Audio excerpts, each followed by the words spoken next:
Hey guys, welcome back to a brand new Ninjago video here on the channel. My name is TannerFishies. In today's video, we are going to be discussing some of the more underrated Ninjago seasons, or at least some of the more underrated Ninjago seasons according to my own opinion. Now, throughout the many seasons that Ninjago has introduced during its run, I believe there are fans of every single Ninjago season out there. Every season is someone's favorite season, but despite that, there are some seasons that simply do not get as much visible praise as others. So in today's video, we are going to be discussing seasons that I personally feel deserve more love and deserve less hate. Again, these are just my own opinions. I'm sure some of you guys have very valid reasons as to why you don't like these seasons, and that's perfectly fine. I just feel like these seasons are criminally underrated, and let's get started. So first of all, Rebooted. I've seen a lot of people nowadays kind of trashing on Ninjago Season 3, even though I feel like it doesn't really deserve it. I mean, sure, Season 3 has some very questionable elements of its plot, and also the runtime isn't really the best, only having 8 episodes under its belt and being a very divisive season in terms of a release schedule when it was actually airing back in 2014. But despite that, back in the day, I saw a lot of people praising Rebooted. I hardly remember any controversy surrounding the season, and I feel like with times changing, more and more Ninjago fans have grown to not really care for Rebooted. But I feel like Rebooted's story is ultimately worthwhile, because it takes place after Ninjago Season 2, otherwise known as the big final battle, and builds off of that, almost being an epilogue of sorts to the events of Ninjago Season 2. The season also focuses on Zane in his first primary role, and I feel like he does a fantastic job as a focused ninja. Also, the first couple of episodes of Season 3 is by far my favorite season opener of all time. The Surge and the Art of the Silent Fist are two fantastic episodes that work together to give us what I think is Ninjago's strongest premiere. Like I said, Rebooted isn't for everybody, and it does exist in a weird transitional period for Ninjago, where they were kind of stepping away from the earlier seasons, but also they were still not yet at their peak. So I can see why Rebooted kind of gets swept under the rug, but I feel like it's criminally underrated,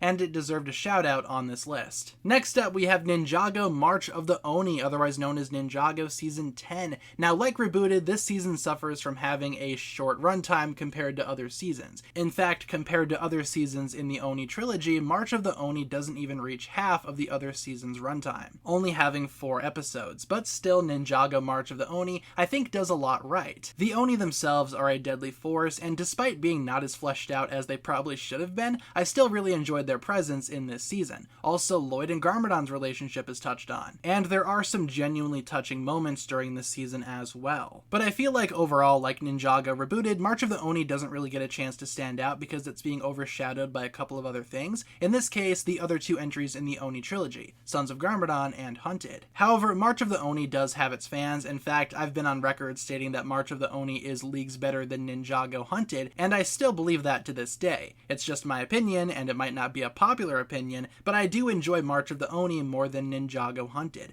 I just think there's more to love about Season 10. So with Ninjago March of the Oni, I find it to be criminally underrated, and I think it works either as a 4-episode season or as a movie to end off the Oni trilogy. Next up, we have The Island, otherwise known as Season 14 to some, and not a season at all to others. And despite what you may think about that, it doesn't really matter. I still feel like this installment is very underrated, and I feel like it does a lot right as well. The island setting is incredible, I love the visuals here, and also the Keepers themselves, while not being the strongest antagonists out there, they do make for a very interesting set of foes. And with the Keepers in mind, we also have some extensive Ninjago lore and history brought to us in this season, and I'm always a fan of when Ninjago can expand their lore and expand its story. The island is no exception, and going into Ninjago Seabound, some key context to the overall story of Ninjago was added. We also have a major plot twist, which was kind of unexpected, that of course being that Ronin was actually the one behind everything. I thought that was an interesting twist back when the island was first coming out, and the island itself does work as a precursor to Ninjago Seabound, introducing a lot of key ideas and plot points that would be appearing more so in that season. To a lot of folks, that's exactly what the island is, simply a precursor or a part 1 to a story that is infinitely better. Now, I personally agree that Seabound is the better season, but the island probably should not be overlooked just because of how much groundwork it lays for Ninjago Seabound itself. This setup is what ultimately makes Seabound work, so without the island, there would be no Seabound. Also, the ninja suits for the island are by far some of the best that Ninjago has ever introduced. And finally, we have Ninjago Crystallized. I feel like this season season is very, very underrated for a multitude of reasons. Now, first of all, with Ninjago Crystallized, I've seen the community pretty much react 50-50 to this season. Some people love it, some people hate it. Some folks choose to go on for hours and hours about how Crystallized personally ruined their life and destroyed the entirety of Ninjago, but honestly, with Crystallized, it's not that bad in my opinion. Does it have its problems? Yes, just like every other Ninjago season out there. I could point out many things in Ninjago Crystallized that are either disappointing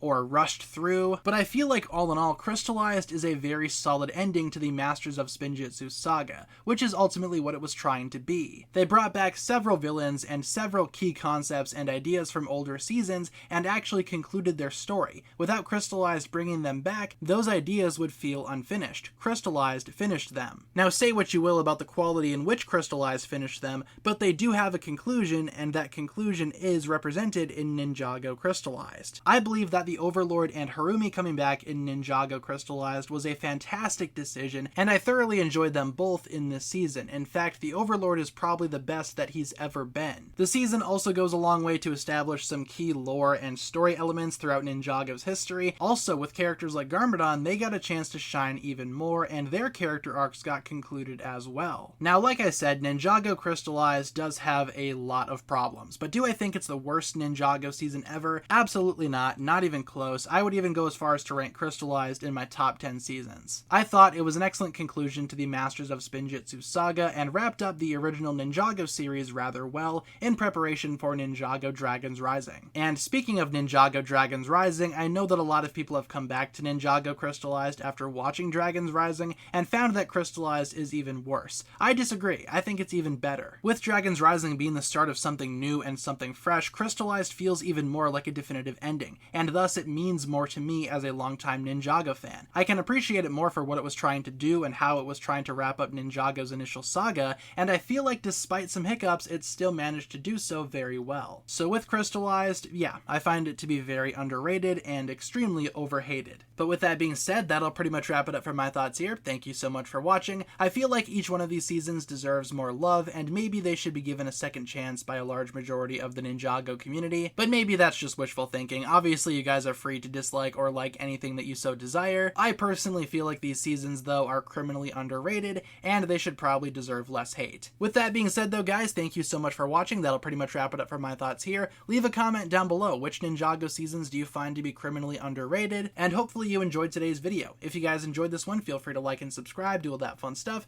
and I will talk to you guys again very, very soon. Peace.